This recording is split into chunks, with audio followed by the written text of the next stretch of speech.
اللہ اگر چاہے. اس لیے کہ سرکار غریب نواز کو بھی یہ چیلنج کیا گیا تھا.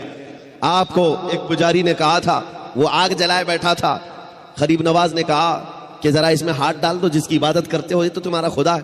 اس نے کہا اس میں ہاتھ کیسے ڈالیں گے, یہ تو جلائے گی. کہا جس کی عبادت کرتے ہو وہ خود تم کو جلائے گی. کتنے سالوں سے عبادت کر رہے ہو؟ کہا میرے باپ دادا سب اسی کی عبادت کرتے آئے, ہم اس آگ کو بجھنے نہیں دیتے. کہا پھر ہاتھ ڈالو. اس پجاری نے کہا کیسی بیوقوفی کی باتیں ہیں, آگ کا کام ہے جلانا, یہ منطق کے ساتھ ہمارے ساتھ کھیل نہ کرو, ہمیں گمراہ نہ کرو, کیا تم ڈال سکتے ہو؟ سرکار غریب نواز نے کہا میں تو اس کی عبادت نہیں کرتا, لیکن جس کی پیدا کی ہوئی اس کی عبادت کرتا. آگ کا مالک اللہ ہے. تو اس نے کہا تو چلو ٹھیک ہے, تم ہی ڈال دو, تم ہی ڈال دو. سرکار غریب نواز نے ہاتھ نہیں ڈالا. بہت بڑی آگ لگی ہوئی تھی, بڑی آگ ہے جس کی پوجا ہو رہی تھی. اس پنڈت کی گود میں ایک چھوٹا سا بچہ تھا, سال بھر کا, 1.5 سال کا. اس کی گود سے بچے کو لے لیا اور آگ میں چلے گئے, اندر چلے گئے.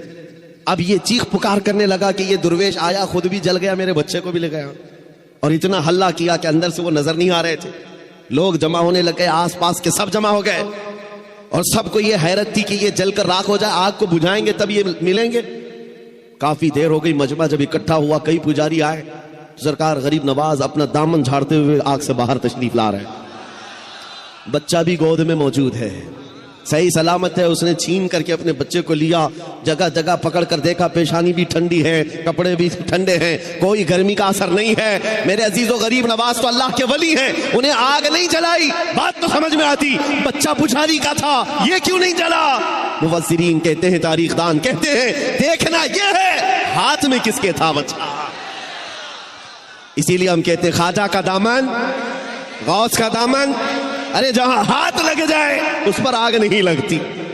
میں آپ سے یہ بات کر رہا ہوں, ہم سے بھی کہا گیا تھا یہ کیسی باتیں ہیں, بڑے بڑے دعوے ہیں. ہم نے یہی کہا ہمارے